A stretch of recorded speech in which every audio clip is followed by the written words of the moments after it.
welcome everybody to another edition of what's the podcast name? The FHS Pod with me, Mr K. Mrs Mason is not available today, unfortunately, so you only get me, but not only me, because actually we have Miss Josie Finch, the work inspiration and careers lead at Suffolk County College. Yay! Suffolk County Council. You got the council's name wrong. How did you get that wrong? I am so nervous. Welcome.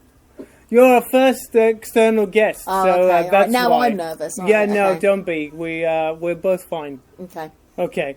Well, thank you for coming. Yep. First of all, and can you give us a just your career journey so far? Can you tell us what you've done to get you to where you are at the moment?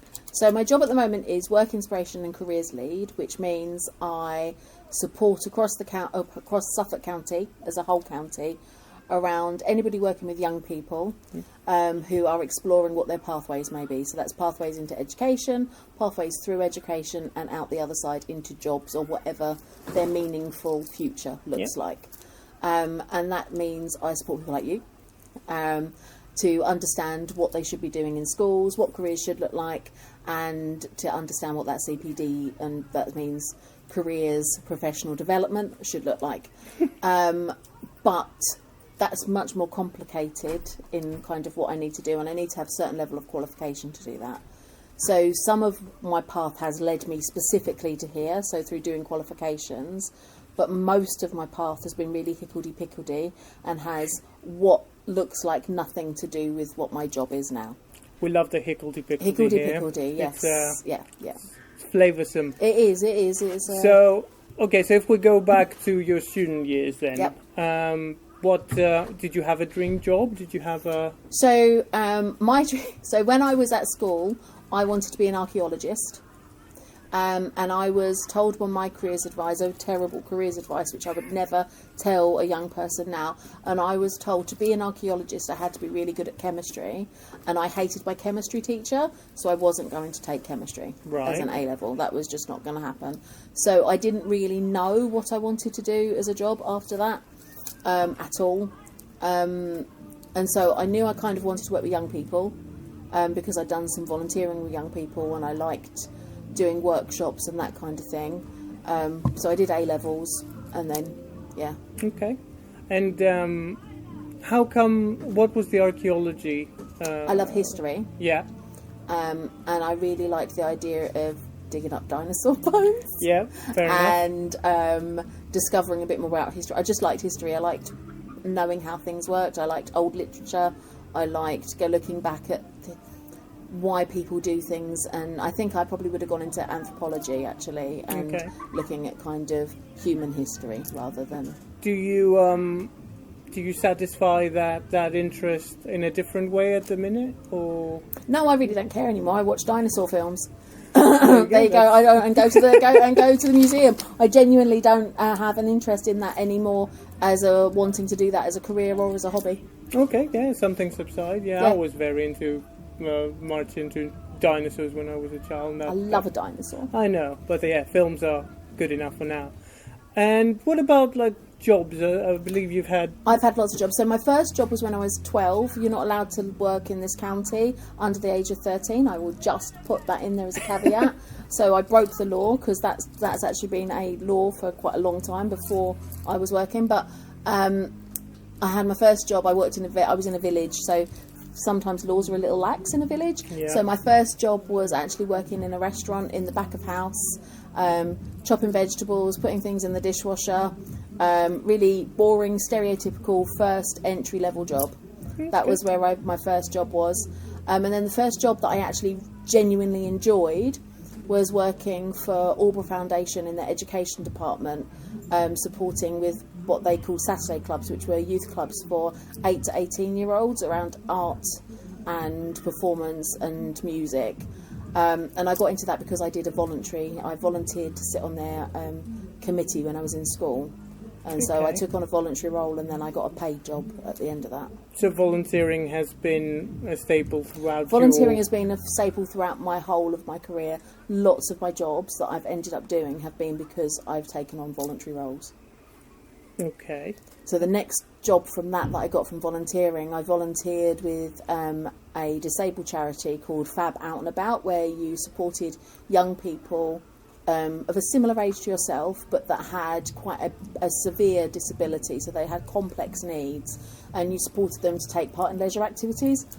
So one of the things I would do is I would take this young lady out swimming and out to things like the zoo, and kind of more like a peer supervision and a peer companion. Okay.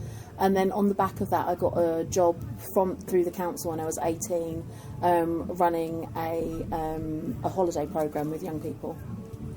Fantastic. What would you say was the job that boosted your confidence most? So I got a job working for sexual health. Okay. When a few years ago. But yeah, so the job I got was working for sexual health, and it was a part-time job. Okay. To start off with, which then became a full-time job. Again, from volunteering. Yeah. Yeah, so I had to go out and support with chlamydia screening for 13 to 24-year-olds. And part of that was going into nightclubs where people really don't want to be asked, do they want a chlamydia screen if you're out clubbing, surprisingly. And I would have to go up to people and ask them if they'd want a chlamydia screen, and encourage them to pee in a pot to have a chlamydia screen there and then when they're in a nightclub. That boosted my confidence, because you come up with all sorts of back chat and banter, and you have to, yeah. So there's a level of having to be professional, but a level of having to also be able to banter with people. Address the situation for what it is. Yeah, and you're dealing with sometimes inebriated people, sometimes people who can maybe quite be reactionary because you've asked them if they want an STI check, what are you assuming, actually, what are you assuming? Do you think I'm? And lots of breaking down lots of different stereotypes, and also going into schools and talking about sexual health, because believe it or not, young people get really embarrassed when you talk about sex. Just in case you weren't aware that you guys get embarrassed when you talk about it, but so and it's breaking that down as well. So that really did boost my confidence, because I told one of your young people I did have to dress up as an inflatable willy as part of my job. So you know that once you've done that, nothing really embarrasses you pretty much after that point. So excellent. I'd assume so. So how did careers eventually become your? So going back a little bit, I worked in schools and colleges. First off as learning support, then as communication support, because I do sign language, and then I worked in a pastoral support role in a college. And all three of those roles, whether it's part of your role or not, you can't help but support young people with their information around next steps, because young people will ask you your opinion. They will always ask you your opinion on, do you think that's a good idea, or someone's offered me this part-time job, you know, is this pay, what do you think of that, or just little questions. And actually you will always, if you like young people, and hopefully you like young people if you're working with them, so you will always want the best for those young people, so you will always try to give the best advice possible that you know how to give. And so that has always been part of my job. And then I moved over from doing that into sexual health. And again, you're still giving advice and guidance. It's around other things, but you're still giving that advice and guidance. And then I was being made redundant from my job, and a job came up that was advertised that was working in careers. And it said it worked with young people, this job, the role did, but the description of the job, just for anybody who writes jobs ever, was the most boring job in the world, and I really didn't want it. It was boring as anything, this job description, but I applied because I needed a job at that point. It will happen. Yes. And my skills matched with the job description. So, and I was like, all right, I can look. It's always easier to look for another job whilst you have a job. Yeah. So I applied for this other job. I got offered it. I really shouldn't have been offered it, in my opinion, because I felt like I'd completely mucked up the interview.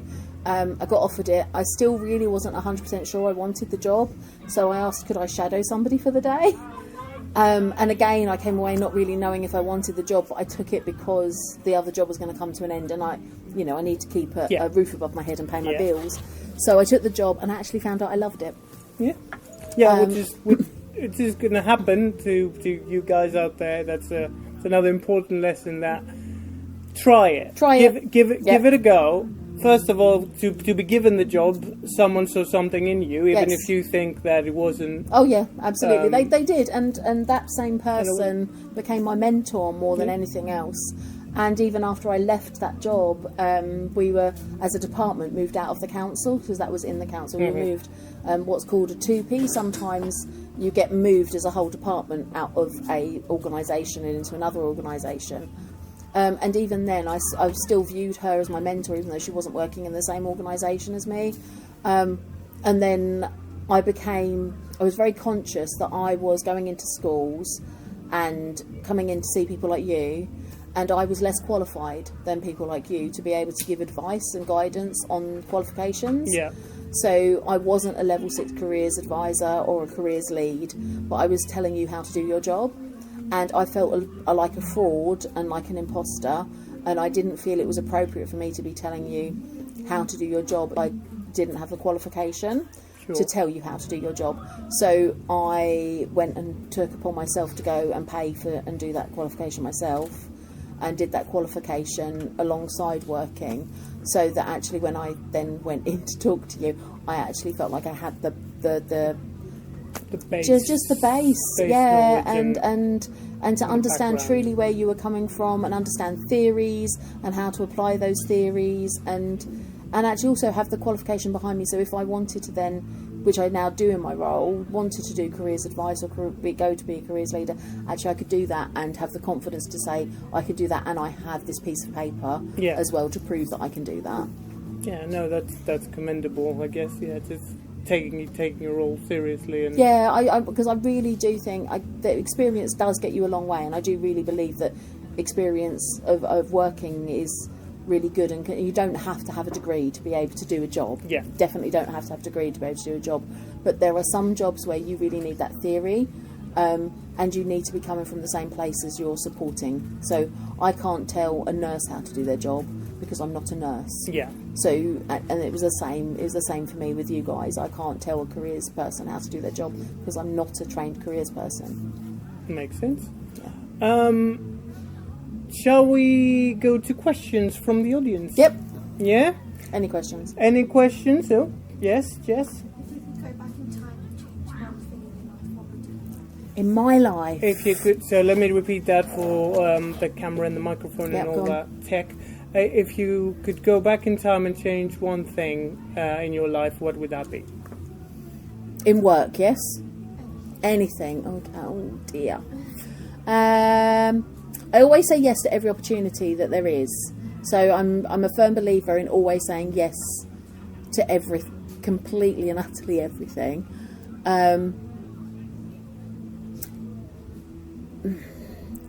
I don't know what I would change. I've really loved my work. It pretty much feels like you have said yes to. I have said yes to everything. So I don't. Maybe I would say no to something, but I'm trying to think what I would have said no to.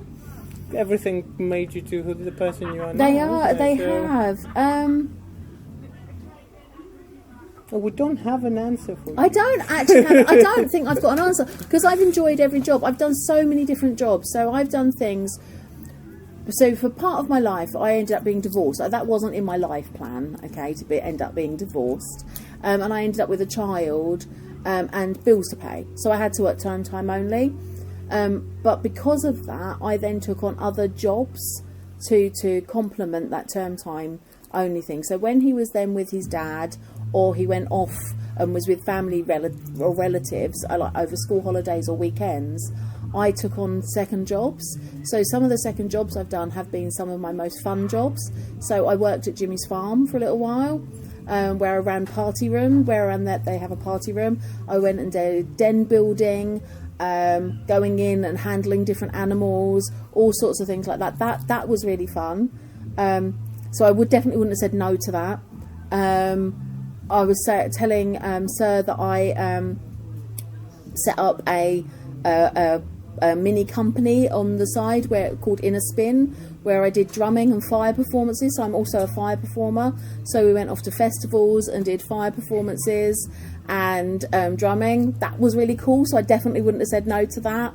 I've gone off and done drumming for with different groups again at festivals. So I wouldn't have said no to that. Maybe I would have said yes more to more musical things. Maybe I would have. I'd never sat my grade 5 or 6, and maybe I would have done that more. Well, that kind of created a question in my head, and I will come back to the audience to think of other questions if you have some. But it feels like you always had it in you to be yourself in anything you do. Absolutely. And I think ties it together with you are a member of the LGBTQ community. Yep. And proud of it. Yep. And you should be. How has that played in your career? So I don't know if anybody knows what Section 28 is.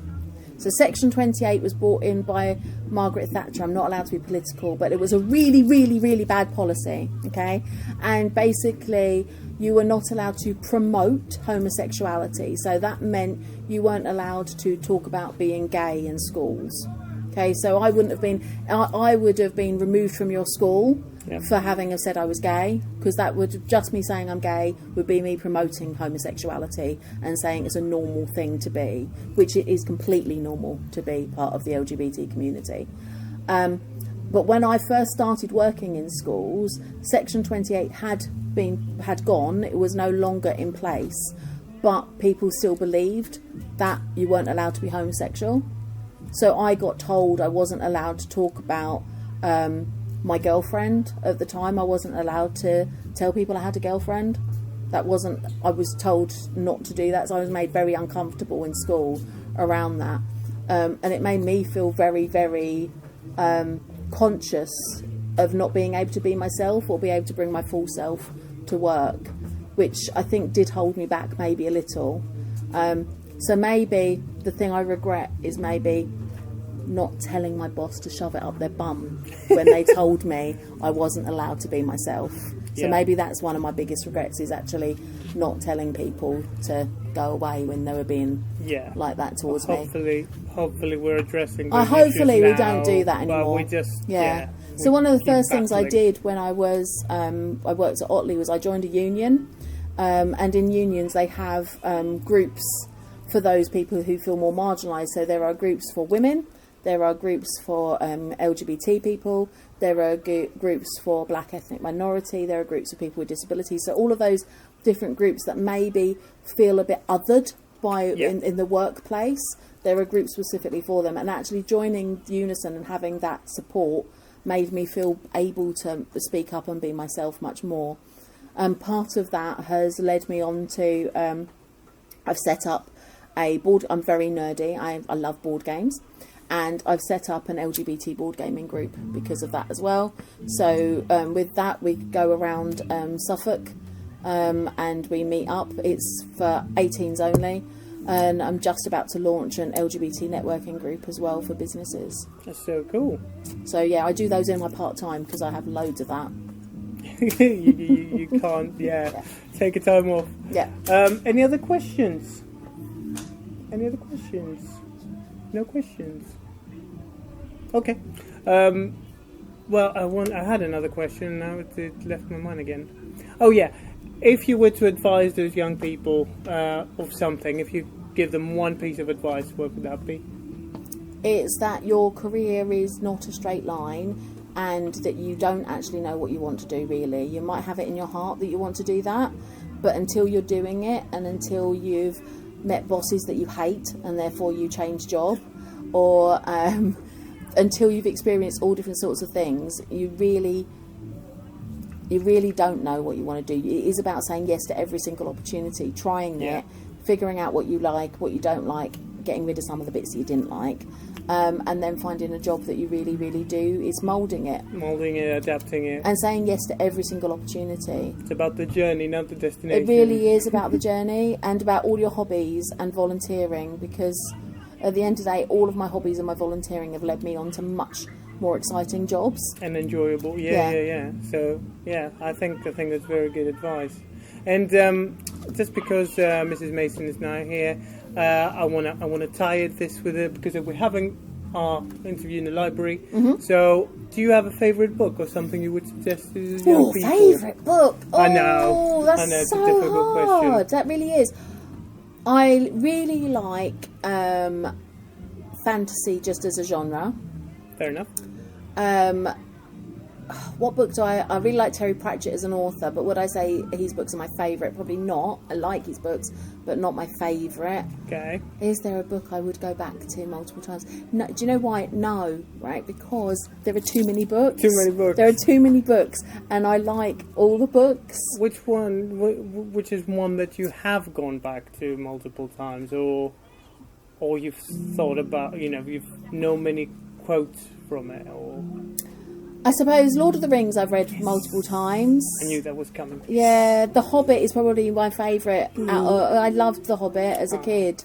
Did you not? No. Why not? Because I started reading when I was 18, so I started with Lord of the Rings. And Did you really? Never looked back. Yeah, Okay, I started right. a really hard one. Yeah, that is like a really hard one. Yeah, I loved it, but yeah. And I really like Alan Garner. Alan Garner's a really good. He's actually mostly a children's author. Okay. And he's written some really good fantasy books.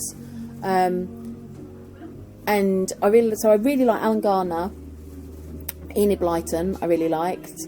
I really liked Susan Cooper, Ursula Le Guin, and if you read all of those people, you realise that J.K. Rowling stole of all of her ideas. But there you go. Oh yeah, I knew that. I knew as much from the Lord of the Rings as well. Yeah, You could see that. I know. No, you can't. So, sue what us is for your that favourite book? of the Lord of the Rings? No, what's your generally? favourite book? Oh, that is a good question.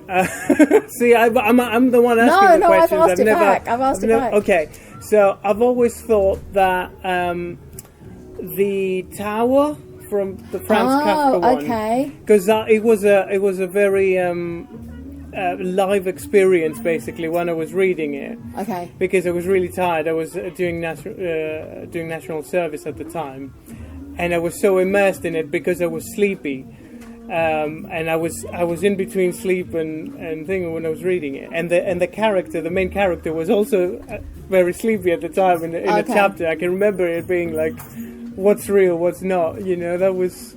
So that's stayed with me, but yeah, there's too many books. There are too many. I was just now thinking, I really like Kafka's Metamorphosis. See, there's too many books. Okay, well, I'm sorry I asked. Yeah, or Invisible Women. There's lots of girls in the audience. Read Invisible Women. Invisible Women. It teaches you. It's really hardcore feminism, really. So sorry, but it really teaches you that the world is made for men. Physically, everything is made for men. So things like. Cars are not made for women, so women will suffer more injuries in a car because of where the seatbelt is. Little things like your keyboard, all sorts. Everything is designed by men. Yeah, so we need more women to change the world. I will definitely read that. Well, thank you very much for being in our podcast. Thank you. And you're welcome back anytime. Yeah, well, Can we get a big applause, people? Thank you very much. You'll see us next time on the FHS Pod. That was terrible. I know. It's the cringe that the people come from. It's really cringy. I know. It's ridiculous. I learned the terminology as well. What terminology? Sigma. I'm full Sigma in Slay. Have you seen? Yeah, they just. Oh my God! You've got 5 young people going. What are you doing? My body's like reacting. Yeah, and I have bear. What bear. You know. Once you say I'm down with the kids, it means you're not down with the kids. I'm right? that uncle in the family table. Like, I'm going to sit with the kids. But yeah, no, they like that. I'm not sure they do. They're loving it. Look, that's what it is for. But no, thank you very much. Down with the kids. I am.